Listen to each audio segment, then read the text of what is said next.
Hi friends, welcome to Xylem technical. അപ്പോൾ നമ്മളിവിടെ നമ്മുടെ കഴിഞ്ഞ LSTD ഇപ്പോൾ നമ്മൾ അടുത്ത് എക്സ്പെക്ട് ചെയ്യുന്ന AI എക്സാം എന്ന് പറയുന്നത് ഏറ്റവും കൂടുതൽ വേക്കൻസി എക്സ്പെക്ട് ചെയ്യുന്നത് നമ്മുടെ LSTD AI എക്സാംസ് ആണ് സിവിൽ എഞ്ചിനീയേഴ്സിന്. സോ നമ്മൾ 2021 നടന്നിട്ടുള്ള LSTD എക്സാംസിന്റെ പ്രീവിയസ് ക്വസ്റ്റ്യൻസുകൾ അതിൽ ചോദിച്ചിട്ടുള്ള ക്വസ്റ്റ്യൻസുകൾ നമ്മൾ ഡിസ്കസ് ചെയ്യുന്നതാണ്. അപ്പൊ അതിൽ ഫസ്റ്റ് ഇന്നിപ്പോ ഈ ഒരു സെഷനിൽ നമ്മൾ ഡിസ്കസ് ചെയ്യുന്നത് നമ്മുടെ സ്ട്രെങ്ത് ഓഫ് മെറ്റീരിയലിൽ ചോദിച്ചിട്ടുള്ള 5 ക്വസ്റ്റ്യൻ ആണ്. നമുക്കൊരു 5 ക്വസ്റ്റ്യൻ ആയിട്ട് നമുക്ക് എന്ത് ചെയ്യാം, ഓരോ സെഷനിലും നമുക്ക് ക്വസ്റ്റ്യൻസുകൾ ഡിസ്കസ് ചെയ്യാം. ഓക്കെ, അപ്പോൾ നമ്മൾ സോമിലെ ക്വസ്റ്റ്യൻസുകൾ എടുക്കുകയാണെങ്കിൽ നമുക്ക് ടോട്ടൽ 5-6 സ്ട്രക്ചറിൽ കൂടാതെ സോമ് മാത്രമാണെങ്കിൽ ഏകദേശം 6-7 ക്വസ്റ്റ്യൻ ആണ് ചോദിച്ചിട്ടുള്ളത്. അതിൽ 2 തിയറിയും ബാക്കിയൊക്കെ നമുക്ക് എന്തായിരുന്നു, ന്യൂമറിക്കൽസ് ആയിരുന്നു. പക്ഷെ ആ ന്യൂമറിക്കൽസ് ഒക്കെ നമുക്ക് ഓൾറെഡി ഇക്വേഷൻസുകൾ, അതായത് നമ്മൾ bending moment and shear force ഡയഗ്രത്തിലും ഡിഫ്ലക്ഷനിലും ഒക്കെ ഇക്വേഷൻസുകൾ നമ്മൾ ബൈ ഹാർട്ട് ചെയ്തിട്ടുണ്ടെങ്കിൽ നമുക്ക് ഡയറക്റ്റ് അപ്ലൈ ചെയ്യാൻ പറ്റുന്നതാണ്. സോ നിങ്ങൾ AI എക്സാമിന് പ്രിപ്പയർ ചെയ്യുമ്പോൾ നമ്മൾ കംപ്ലീറ്റ് നമ്മൾ shear force diagram and bending moment ഡയഗ്രത്തിൽ കംപ്ലീറ്റ് കേസുകൾ നമ്മൾ simply supported beam, cantilever beam, ഈ ബീമുകളുടെ ഒക്കെ കേസിലുള്ള പോയിന്റ് ലോഡ് അപ്ലൈ ചെയ്യുന്ന സമയത്ത്, യൂണിഫോംലി ഡിസ്ട്രിബ്യൂട്ടഡ് ലോഡ് അപ്ലൈ ചെയ്യുന്ന സമയത്ത്, യൂണിഫോംലി വേരിയിങ് ലോഡ് അപ്ലൈ ചെയ്യുന്ന സമയത്ത് ഈ കേസിലൊക്കെ വരുന്ന ഷിയർ ഫോഴ്സും ബെൻഡിങ് മൊമെന്റും മാക്സിമം എവിടെയാണ്, അതിന്റെ വാല്യൂസ് എന്താണ്, മിഡിൽ എന്താണ്, അതിന്റെ വാല്യൂസ് എന്താണ്, ഈ പറയുന്ന ഇക്വേഷൻസുകൾ നിങ്ങൾ ബൈഹാർട്ട് ചെയ്യുന്നതാണ് ബെറ്റർ. കാരണം നമ്മൾ ഓൾറെഡി ആ ഇക്വേഷൻ കണ്ടുപിടിക്കാൻ വേണ്ടി നമ്മൾ ഒരു 5 മിനിറ്റ് AI എക്സാംസിന് നമ്മൾ കളഞ്ഞാൽ നമ്മൾ പിന്നെയും പ്രോബ്ലത്തിന് നമുക്ക് സമയമെടുക്കും. ഓക്കെ, അപ്പൊ അതുകൊണ്ട് നിങ്ങൾ ഒരു ചാർട്ട് പേപ്പറിൽ അല്ലെങ്കിൽ ഒരു പേപ്പറിൽ ഒരു ബുക്സിൽ നിങ്ങൾ ഈ ഒരു ഇക്വേഷൻസുകൾ എഴുതി വെച്ചിട്ട് നിങ്ങൾ എന്ത് ചെയ്യുക, ബൈഹാർട്ട് ചെയ്യുക. ഓക്കെ ആണല്ലോ. So here is the first question. അപ്പൊ നമ്മൾ എടുത്ത ക്വസ്റ്റ്യൻ പേപ്പർ എയിൽ ഫസ്റ്റ് ക്വസ്റ്റ്യൻസുകളെ സോമിന്റെ ക്വസ്റ്റ്യൻസുകളായിരുന്നു. സോ ക്വസ്റ്റ്യൻ ഇതാണ്: an axial tensile force is acting on a body and normal strain in axial direction is 1.2 mm per meter. Unit ശ്രദ്ധിക്കണം, mm per meter. If Poisson ratio is 0.32, what will be the volumetric strain? ആണ്, അത് കോളിമെട്രിക് strain അല്ല, spelling mistake ആണ്. Volumetric strain എന്നാണ് നമ്മളോട് എന്ത് ചെയ്തിട്ടുള്ളത്, ചോദിച്ചിട്ടുള്ളത്. ഓക്കെ ആണല്ലോ. അപ്പൊ നമുക്ക് ചോദിച്ചിട്ടുള്ളത് എന്താണ്, വോളിമെട്രിക് സ്ട്രെയിൻ ആണ് നമുക്ക് ചോദിച്ചിട്ടുള്ളത്. Volumetric strain. Okay, volumetric strain ആണ് നമ്മളോട് ചോദിച്ചിട്ടുള്ളത്.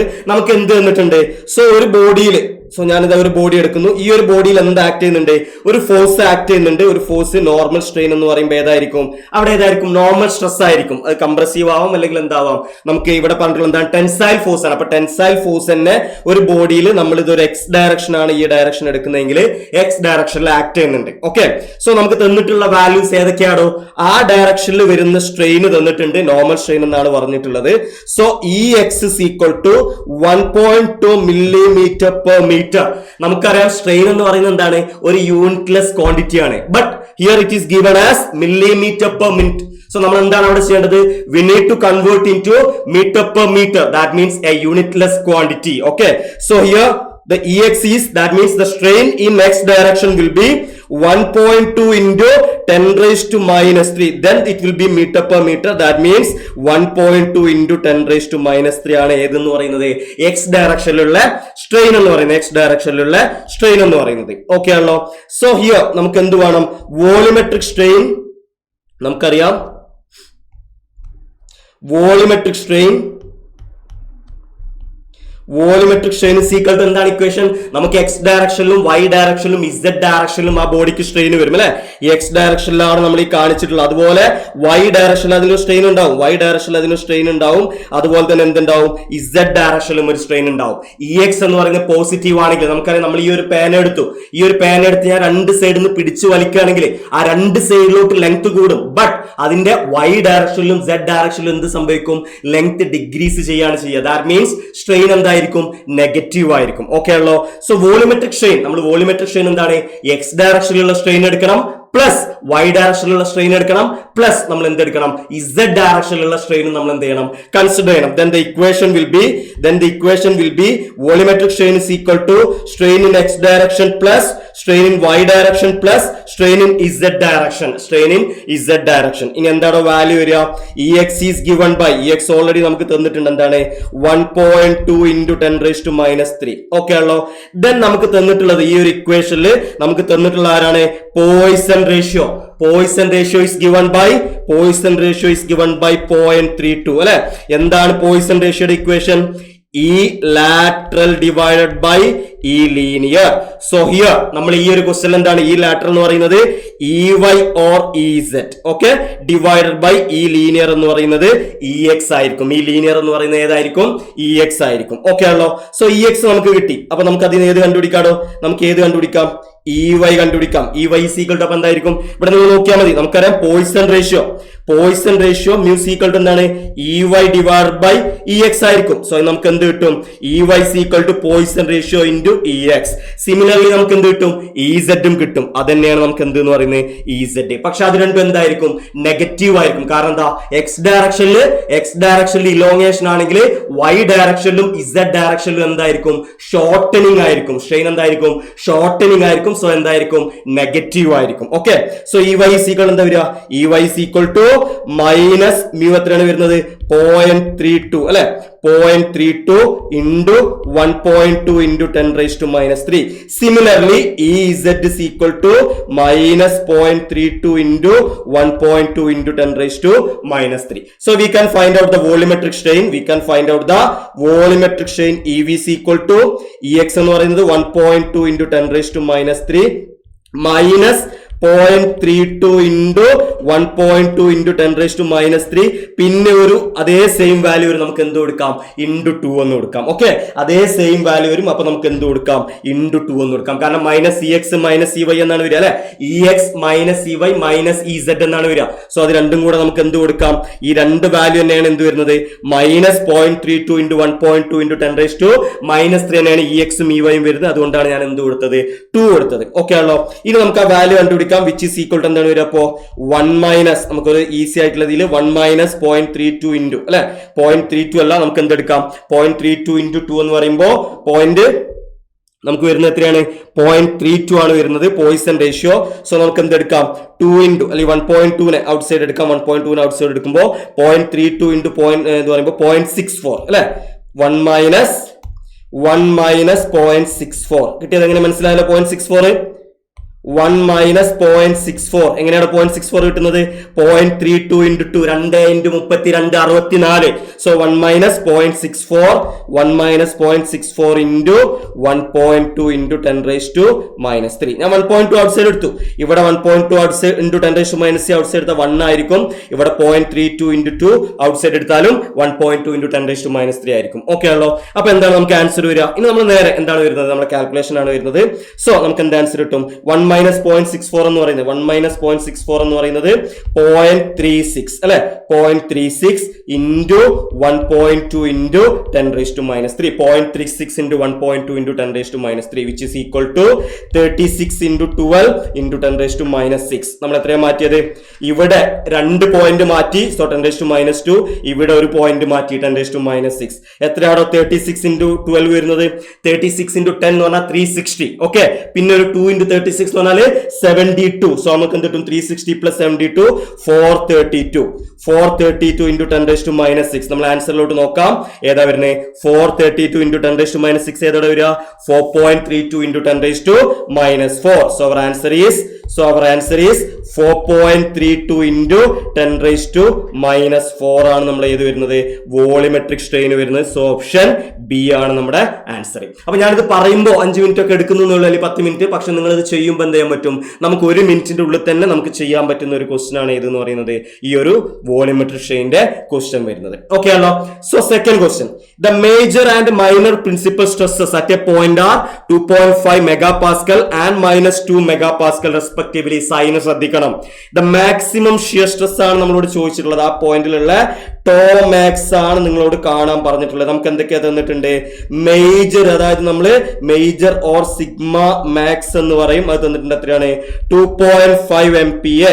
അതല്ലെങ്കിൽ നമ്മൾ മൈനർ പ്രിൻസിപ്പൽ സ്ട്രെസ് അല്ലെങ്കിൽ നമ്മൾ എന്ത് പറയും? സിഗ്മ മിനിമം തന്നിട്ടുണ്ട്. എത്രയാണ്?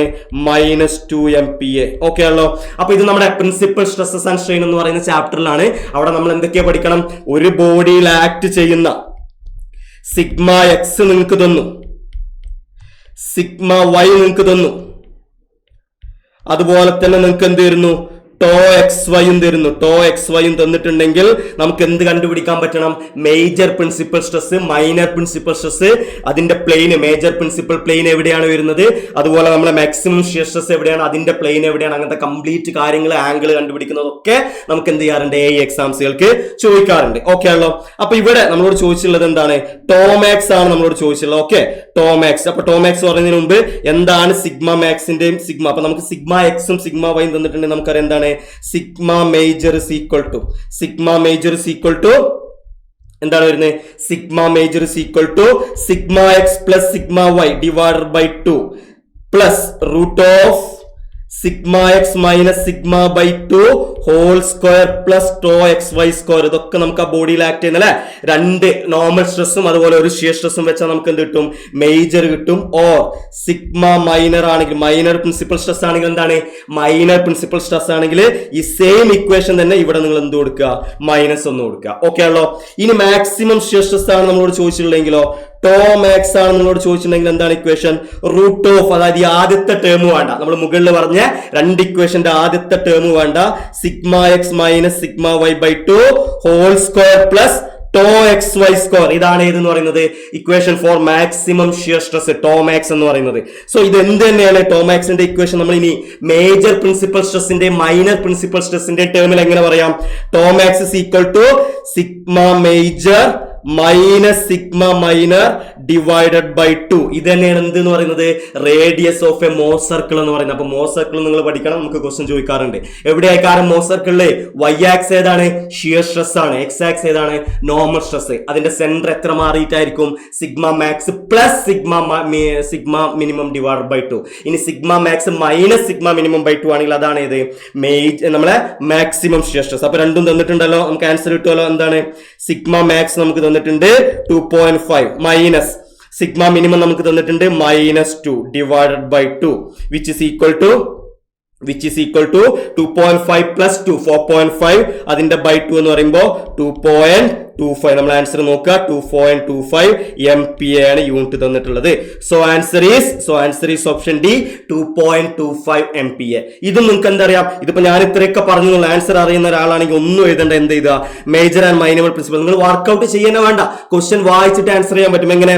2.5 -2. So 2.5 -2 2.5 plus 2 4.5 divided by 2 2.25. നിങ്ങൾ ഒന്നും ചെയ്യേണ്ട, നിങ്ങൾക്ക് ആ ക്വസ്റ്റ്യൻ വായിച്ചിട്ട് തന്നെ നേരെ എന്ത് ചെയ്യാൻ പറ്റും? 10 സെക്കൻഡിനുള്ളിൽ ആൻസർ ചെയ്യാൻ പറ്റും. Now, question number 3. A cantilever beam of 5 meter. Cantilever beam ആണ്, 5 meter carries a uniformly distributed load equal to 10 kilonewton per meter throughout the span. അതുപോലെ ലെങ്ത് തന്നിട്ടുണ്ട് ബീമിന്റെ 5 meter. What is the maximum bending moment ആണ് നമ്മളോട് ചോദിച്ചിട്ടുള്ളത്. Okay ആണല്ലോ. So നമുക്കറിയാം ഒരു കാന്റിലിവർ ബീമിന്റെ കേസിൽ ഇതാണ് കാന്റിലിവർ ബീം വരുന്നത്. കാന്റിലിവർ ബീമിന്റെ കേസിൽ അതിന്റെ ലെങ്ത് തന്നിട്ടുണ്ട് 5 meter ആണ്. നിങ്ങൾ ഒരു uniformly distributed load with a value 10 kilonewton per meter act ചെയ്യുകയാണെങ്കിൽ ഞാൻ പറഞ്ഞു നമുക്ക് എന്തറിയണം? നമുക്ക് ഷിയർ ഫോഴ്സ് ഡയഗ്രം അതുപോലെ ബെൻഡിങ് മൊമെന്റ് ഡയഗ്രം നിങ്ങൾ അറിഞ്ഞിരിക്കണം. എന്താണ് ഷിയർ ഫോഴ്സ് ഡയഗ്രം വരിക? ഒരു ട്രയാങ്കിൾ ആയിരിക്കും കാന്റിലിവർ ബീമിൽ നമ്മൾ യൂണിഫോം ഡിസ്ട്രിബ്യൂട്ടഡ് ലോഡ് ആണെങ്കിൽ. മാക്സിമം ഷിയർ ഫോഴ്സ് എത്ര വരിക? WL ആണ് വരുന്നത്. ഇനി ഷിയർ ഫോഴ്സ് ഡയഗ്രം എന്താണോ? ഒരു പരാബോള ആയിരിക്കും, സെക്കൻഡ് ഓർഡർ പരാബോള ആയിരിക്കും. എന്താണ് ഇക്വേഷൻ?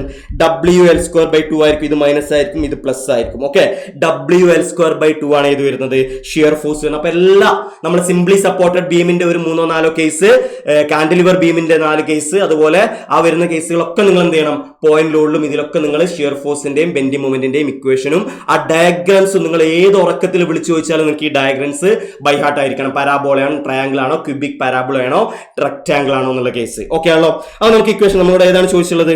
നമ്മളോട് ചോദിച്ചുള്ളത് എന്താണ്? Maximum bending moment. എവിടെയാണ് മാക്സിമം ബെൻഡിങ് മൊമെന്റ് വരിക? ഇതാ ഇവിടെയാണ് മാക്സിമം ബെൻഡിങ് മൊമെന്റ് അല്ലെ? ആ ഫിഗർ നോക്കിയാൽ നിങ്ങൾക്ക് മനസ്സിലാവും. അതിന്റെ വാല്യൂ എത്രയാണ്? Maximum bending moment WL²/2. ആൻസറിൽ നെഗറ്റീവ് ഇല്ല, അപ്പൊ നമ്മൾ നെഗറ്റീവ് എടുക്കണ്ട. ഇനി പ്ലസും മൈനസും ആൻസറിൽ ഉണ്ടെങ്കിൽ നിങ്ങൾ മൈനസ് ആൻസർ ചെയ്യണം. ഓക്കെ ആണല്ലോ. W തന്നിട്ടുണ്ട് 10 ആണ്, എല്ലാത്തിനാണ് 5 ആണ് ഡിവൈഡഡ് ബൈ 2. ആൻസർ നോക്കുക, കാരണം 10 kilonewtonലാണ് തന്നിട്ടുള്ളത്. നമുക്ക് 10 kilonewtonൽ ആൻസറിലും kilonewtonലാണ്. സോ അതുപോലെ ചെയ്താൽ മതി. ഓക്കെ ആണല്ലോ. സോ അപ്പൊ നമുക്ക് എന്ത് കിട്ടും? 5² ആട്ടോ ഇവിടെ വരുന്നത്. 5² ആണ് വരുന്നത്, which is equal to 10 into 25 divided by 2. 10 into 25 divided by 2. എത്രയാണ് വരുന്നത്? 10 into 25, 250 divided by 2 എന്ന് പറയുമ്പോൾ 125 കിലോ ന്യൂട്ടൺ മീറ്റർ. ബെൻഡിങ് മൊമെന്റിന്റെ യൂണിറ്റ് എന്താണ്? ന്യൂട്ടൺ മീറ്റർ അല്ലെങ്കിൽ kilo newton metre. So answer is option A 125 kilo newton per metre, kilo newton metre. Okay ആണോ? Then question number 4. ഇത് deflection ഉള്ള ക്വസ്റ്റ്യൻ ആണ്, total deflection ആണ്. ചോദിച്ചത് എന്താണ്? A simply supported beam. നമ്മളോട് എന്താണ് പറഞ്ഞിട്ടുള്ളത്? ഒരു സിംപ്ലി സപ്പോർട്ടഡ് ബീം ആണ് പറഞ്ഞിട്ടുള്ളത്. ഇനി ഇതിന്റെ കേസിൽ എന്താണ്? Subjected to a concentrated load, ഒരു കോൺസെൻട്രേറ്റഡ് ലോഡ് ഉണ്ട്. അതുപോലെ തന്നെ at its mid span capital W and a uniformly distributed load of equality. എന്താണ് ഈക്വാലിറ്റി W എന്ന് പറഞ്ഞാല്? അതായത് യൂണിഫോംലി ഡിസ്ട്രിബ്യൂട്ടഡ് ലോഡ് നിങ്ങൾക്ക് തന്നിട്ടുള്ള എന്തായിരിക്കും? സ്മോൾ ലെറ്റർ W ആയിരിക്കും. ഓക്കെ, അതേ ഇൻറ്റു L കൊടുത്താലാണ് നമുക്ക് W കിട്ടുക അല്ലെ. അപ്പോൾ ആ W ആണ് നമുക്ക് തന്നിട്ടുള്ളത്. അതായത് എന്താണ്? അതിലുള്ള മൊത്തം ലോഡ്, അത് രണ്ടും തന്നിട്ടുണ്ട്. അങ്ങനെയാണെങ്കിൽ ടോട്ടൽ ഡിഫ്ലക്ഷൻ ആണ് നമ്മളോട് ചോദിച്ചിട്ടുള്ളത്. നമുക്കറിയാം ടോട്ടൽ ഡിഫ്ലക്ഷൻ എന്ന് പറഞ്ഞാൽ എന്താണ്? അപ്പോൾ ഒരു ബീമിൽ എവിടെയെങ്കിലും, അപ്പൊ മിഡിലാണെങ്കിൽ മിഡിലെ ടോട്ടൽ ഡിഫ്ലക്ഷൻ എന്താണ്? ആ കോൺസെൻട്രേറ്റഡ് ലോഡ് കൊണ്ടുള്ള ഡിഫ്ലക്ഷൻ പ്ലസ് ആ യൂണിഫോംലി ഡിസ്ട്രിബ്യൂട്ടഡ് ലോഡ് കൊണ്ടുള്ള ഡിഫ്ലക്ഷൻ. ഓക്കെ, എപ്പോഴും നമുക്കറിയാം ഒരു ലോഡ് കൊണ്ടുള്ള ഡിഫ്ലക്ഷൻ അല്ലെങ്കിൽ ഒരു ബീമില് ഒരു പോയിന്റിലുള്ള ഡിഫ്ലക്ഷൻ എന്ന് പറയുന്നത് എന്താണ്? അവിടെ ആക്ട് ചെയ്യുന്ന എല്ലാ ഫോഴ്സിന്റെയും കൂടെ ഡിഫ്ലക്ഷൻ നിങ്ങൾ എന്തെടുത്താൽ മതി? സം എടുത്താൽ മതി. അപ്പൊ ഇത് രണ്ടും താഴോട്ടാണ്, അപ്പൊ സം എടുക്കാം. ഒന്ന് താഴോട്ട് ഒന്ന് മേലോട്ടോ ആകുമ്പോൾ നമ്മൾ എന്തെടുക്കണം? സൈനും കൂടെ നമ്മൾ കൺസിഡർ ചെയ്യണം. ഓക്കെ ആണല്ലോ? അപ്പൊ ആദ്യം നമുക്കറിയാം ഡിഫ്ലക്ഷൻ ഇക്വേഷൻ നിൽക്കാം. എന്താണ് ഡിഫ്ലക്ഷൻ വരികയോ? എന്താണ് ഡിഫ്ലക്ഷൻ വരിക? ഈക്വൽ ടു ആദ്യം പോയിന്റ് ലോഡ് കൊണ്ടുള്ള ഡിഫ്ലക്ഷൻ എന്താണ്? സിംപ്ലി സപ്പോർട്ടഡ് ബീം ആട്ടോ. അപ്പൊ ഞാൻ ഇത് നേരത്തെ പറഞ്ഞ പോലെ തന്നെ നിങ്ങൾ എന്ത് ചെയ്യണം? Simply supported beam, cantilever beam, അതുപോലെ നമുക്ക് വരുന്ന ബീമുകളുടെ ഒക്കെ നമ്മൾ എന്ത് ചെയ്യണം? ഫിക്സഡ് ബീമിന്റെ ഒക്കെ ഓരോ ഫോഴ്സ് കൊടുക്കുമ്പോഴും ഓരോ പോയിന്റിലുള്ള ഡിഫ്ലക്ഷൻ നിങ്ങൾ സ്ലോപ്പും ഡിഫ്ലക്ഷനും ബൈ ഹാർട്ട് ചെയ്ത് തന്നെ വെക്കുക. അവിടെ നിന്ന് നിങ്ങൾ ഡിറൈവ് ചെയ്യാൻ നിൽക്കരുത്, ടൈം കൺസ്യൂമിംഗ് ആണ്. ഓക്കെ, സോ ഇവിടെ ഇക്വേഷൻ എന്താ വരിക? നമുക്കറിയാം പോയിന്റ് ലോഡ് കൊണ്ടുള്ള ഏതാണ് വരുന്നത്? WL³ divided by 48 EI. Okay, and plus ഏതാണ് വരുന്നത്? ഇപ്പൊ ഞാൻ പോയിന്റ് ലോഡ് കൊണ്ടാണ് ആദ്യം പറഞ്ഞത്. പ്ലസ് ഏതാണ്? യൂണിഫോംലി ഡിസ്ട്രിബ്യൂട്ട് കൊണ്ട് വരുന്നത്? Small letter W⁴ divided by 5 ഏതാണ് വരുന്നത്? 5 small letter W⁴ divided by 384 EI. But നമുക്കറിയാം എന്താണ് ഈ പറയുന്ന സംഭവം നമുക്ക് എങ്ങനെ എഴുതാം? നമുക്ക് എങ്ങനെ എഴുതാടോ? വിച്ച് ഇസ് ഈക്വൽ ടു അതിനെന്ത് ചെയ്യാം? W, ക്യാപിറ്റൽ W, അതായത് small letter W into L എന്ന് പറയുന്നതാണ് ക്യാപിറ്റൽ W. അപ്പൊ അതിലൊന്ന് അത് എടുക്കാം. സോ നമുക്ക് ആ ഇക്വേഷൻ എങ്ങനെ എഴുതാം? ഒന്നും കൂടെ നമുക്ക് ആ ഇക്വേഷൻ എഴുതാം. വിച്ച് ഇസ് ഈക്വൽ ടു എന്താണ് വരുന്നത്? Which is equal to W, നമ്മൾ പറഞ്ഞു ഏതാണ് പറഞ്ഞത്? ഇക്വേഷൻ എന്താണ്? WL³ divided by 48 EI plus 5WL³. ഞാൻ ക്യാപിറ്റൽ W ആയിട്ട് ഇവിടെ എടുത്തിട്ടുള്ളത്. WL³ divided by 384 EI അല്ലെ? 384 EI. നിങ്ങൾ രണ്ടും എന്ത് ചെയ്യുക? ക്രോസ് മൾട്ടിപ്ലൈ ചെയ്യുക. അല്ലെങ്കിൽ 48 നമ്മൾ 8 കൊണ്ട് മൾട്ടിപ്ലൈ ചെയ്യുമ്പോൾ 48 8 കൊണ്ട് മൾട്ടിപ്ലൈ ചെയ്യുമ്പോൾ നമുക്ക് എന്താണ് കിട്ടുക? 384 ആണ് കിട്ടുക. സോ 8 + 5, ഇവിടെ 8 ഇവിടെ 5 വരുമ്പോൾ 13 വരും total. So 13WL³ divided by 384 EI. ഇതാണ് നമ്മുടെ ആൻസർ വരുന്നത്. 13WL³ divided by 384 EI. Okay, so ഏതാണ് ആൻസർ വരുന്നത്? Option 13WL³ by 384 EI. Option C ആണ് വരുന്നത്. സോ ഡിഫ്ലക്ഷൻ്റെ ബൈ ഹാർട്ട് ചെയ്യാനുള്ളൂ അല്ലെ. നമുക്ക് സോമില് കൂടുതൽ ക്വസ്റ്റ്യൻസുകളും പുതിയൊരു ഇക്വേഷൻ ഡിറൈവ് ചെയ്യുന്നതിനേക്കാളും ഓൾറെഡി നമ്മൾ ഈ ചാപ്റ്ററുകളിലൊക്കെ പഠിച്ചിട്ടുള്ള slope, deflection, bending moment, shear force അതുപോലെയുള്ള ഇക്വേഷൻ വെച്ചിട്ട് തന്നെയാണ് നമുക്ക് എന്ത് ചെയ്യുന്നത്?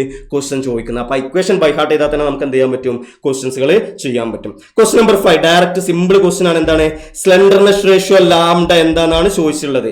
Which is the ratio of effective length to ഏതാണ് വരുന്നത്? Radius of minimum radius of gyration അല്ലെ? മിനിമം റേഡിയസ് ഓഫ് ഗൈറേഷൻ ഇതാണ് ഏതെന്ന് പറയുന്നത്? സ്ലെൻഡർനെസ് റേഷ്യോ എന്ന് പറയുന്നത് നമ്മൾ കോളത്തിൽ പഠിക്കുന്നത് അല്ലെ? Slenderness ratio is the effective length divided by radius of gyration. ഇത് വെച്ചിട്ട് വേണമെങ്കിൽ നിങ്ങൾക്ക് എന്ത് പറയാം? സ്ലെൻഡർനെസ് റേഷ്യോ വെച്ചിട്ട് ഊളേഴ്സ് എഫക്റ്റീവ് ലോഡ് അല്ലെങ്കിൽ ബക്ലിംഗ് ലോഡും അതുപോലെ തന്നെ നമ്മളോട് എന്ത് ചെയ്യാറുണ്ട്? അല്ലെങ്കിൽ ഊളേഴ്സ് ക്രിട്ടിക്കൽ ലോഡും ക്രിട്ടിക്കൽ സ്ട്രെസ്സും ചോദിക്കാറുണ്ട്. എന്താണ് Euler's critical load?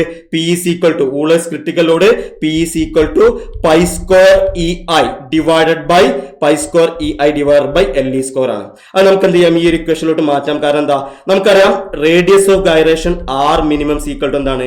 Root of ഏറ്റവും minimum radius of gyration I divided by area of section. I എന്ന് പറഞ്ഞാൽ IXXും IYY ഉണ്ടാവും. അതിൽ ഏതാണോ മിനിമം അതാണ് നമ്മൾ എടുക്കേണ്ടത്. അതുകൊണ്ടാണ് അതിന് R മിനിമം എന്ന് പറയുന്നത്. ഇത് ഈ കൈ കിട്ടുമല്ലോ നമുക്ക്. I is equal to എന്ത് കിട്ടും? AR മിനിമം സ്ക്വയർ അല്ലെ? ആ ഒരു ഇക്വേഷൻ ഞാൻ ഇവിടെ കൊടുക്കുന്നു. അപ്പൊ നമുക്ക് എന്ത് കിട്ടും? Pi square into E into ഐക്ക് എന്ത് കൊടുക്കുന്നു? A R minimum square divide by L E square which is equal to pi square E A divide by L E divide by R minimum square. എന്താണ് L E divide by R minimum square വരുന്നത്? നമ്മൾ ഇവിടെ പറഞ്ഞു എന്താണ് L E divide by R minimum? എന്താ? Lambda. So അവിടെ എന്ത് വരുമോ? ഇതിന് പകരം നമുക്ക് എന്ത് കൊടുക്കാം? ലാംഡ സ്ക്വയർ എന്ന് കൊടുത്തൂടെ? നമുക്ക് എന്ത് കൊടുക്കാം? Lambda square. So pi square E A divide by lambda square. ഇതാണ് ഏത് വരിക? Pi square E A divide by lambda square. ഇതാണ് ഏത്? Euler's critical load. ഇതെന്താണ്? ഊളേഴ്സ് ക്രിട്ടിക്കൽ ലോഡ് അല്ലെങ്കിൽ ബക്ലിംഗ് ലോഡ്. ഓക്കെ, അപ്പൊ സ്ട്രെസ് കിട്ടണ എന്ത് ചെയ്താൽ പി ഇ ബൈ എ. അപ്പൊ എന്ത് വരും? സ്ട്രെസ് സിഗ്മ ആണെങ്കിലോ ആ എ ക്യാൻസൽ ആവും, pi square E by lambda square. So ഇവിടെ ഏതാണ് ആൻസർ വരുന്നത്? നമ്മൾ പറഞ്ഞു ഏതാണ്? Effective length divided by radius of gyration. B ആണ് എന്ത് വരുന്നത്? ആൻസർ വരുന്നത്. ഓക്കെ ആണോ? അപ്പൊ നമ്മുടെ പ്രീവിയസ്ലി 21 ചോദിച്ചിട്ടുള്ള LSTD എക്സാംസിന്റെ കൂടുതൽ ക്വസ്റ്റ്യൻസുകൾ നമ്മൾ എന്ത് ചെയ്യുന്നുണ്ട്? അടുത്ത സെഷനുകളിലായിട്ട് ചെയ്യുന്നുണ്ട്. എല്ലാവരും അറ്റൻഡ് ചെയ്യുക. അപ്പൊ നിങ്ങൾ ഈ വരാൻ പോകുന്ന LSTD എക്സാമിന് പ്രിപ്പയർ ചെയ്യുന്നവരാണെങ്കിൽ നിങ്ങൾക്ക് ഓൺലൈനും ഓഫ്ലൈനും നമ്മൾ കോഴ്സുകൾ ഓഫർ ചെയ്യുന്നുണ്ട്. സോ അതിൽ നിങ്ങൾ കോഴിക്കോടുള്ളവരാണെങ്കിൽ നിങ്ങൾക്ക് എന്ത് ചെയ്യാം? ഈ വരുന്ന ജനുവരി 14 ഞായറാഴ്ച വരുന്ന ഒരു ഓഫ്ലൈൻ ഫ്രീ ക്ലാസ് RCCയുടെ, നമുക്കറിയാം ഏറ്റവും കൂടുതൽ മാർക്ക് ഇപ്പോ 15 മാർക്കിന് AI എക്സാംസുകളിൽ ചോദിക്കുന്നത് RCC ആണ്. ആ RCCയുടെ ഒരൊറ്റ സെക്ഷനിൽ കംപ്ലീറ്റ് ക്ലാസ്സുകൾ അല്ലെ, കംപ്ലീറ്റ് റിവിഷൻ പോയിന്റുകൾ, കോഴ്സുകൾ, ഇക്വേഷൻസുകൾ ഡിസ്കസ് ചെയ്തുകൊണ്ട് ഒരു ഓഫ്ലൈൻ ഫ്രീ ക്ലാസ് RCCയുടേത് നമ്മുടെ കോഴിക്കോട് മാവൂരിലുള്ള സൈലം ക്യാമ്പസിൽ വരുന്നുണ്ട്. അതിന് രജിസ്റ്റർ ചെയ്യാനുള്ള ലിങ്ക് ഈ ഒരു വീഡിയോയുടെ താഴെ ഡിസ്ക്രിപ്ഷനിൽ കൊടുക്കുന്നുണ്ട്. എല്ലാവരും രജിസ്റ്റർ ചെയ്യുക, വരാൻ പറ്റുന്നവരൊക്കെ വരിക. അതുപോലെ നമ്മുടെ കോഴ്സുകൾ ഇതാണ് വരുന്നത്. പുതിയ ഓവർസിയർ സിവിൽ കോഴ്സുകൾക്ക് ഓവർസിയർ സർവേയർ, അതുപോലെ തന്നെ അസിസ്റ്റന്റ് എഞ്ചിനീയറിന്റെ ഓൺലൈൻ ബാച്ച് നമ്മൾ ഈ ജനുവരി 15 സ്റ്റാർട്ട് ചെയ്യുന്നുണ്ട്. അതുപോലെ of time batch January 25 start ചെയ്യുന്നുണ്ട്. അപ്പോൾ LSTD എക്സാം മിക്കവാറും നമുക്ക് 8 മാസം കഴിഞ്ഞിട്ടായിരിക്കും ആർബർ എയുടെ കൂടെ ആവാനാണ് ചാൻസ്. അപ്പൊ നമ്മളിപ്പോ റൈറ്റ് ടൈം ആണ് പഠിച്ചു തുടങ്ങാൻ. ഇപ്പൊ പഠിച്ചു തുടങ്ങിയാൽ നമുക്ക് എന്ത് ചെയ്യാം? കറക്റ്റ് 8 മാസത്തിനുള്ളിൽ കംപ്ലീറ്റ് സിലബസുകൾ നമുക്ക് കവർ ചെയ്ത് റിവിഷനും ചെയ്ത് ടെസ്റ്റുകളും അറ്റൻഡ് ചെയ്തിട്ട് എന്ത് ചെയ്യാം? വെൽ പ്രിപ്പയർഡ് ആയിട്ടിരിക്കാം. ഓക്കെ, അപ്പൊ LSTD ബാക്കി സെറ്റ് ഓഫ് ക്വസ്റ്റ്യൻ നമുക്ക് എന്ത് ചെയ്യാം? അടുത്ത സെഷനിൽ കാണാം. Thank U.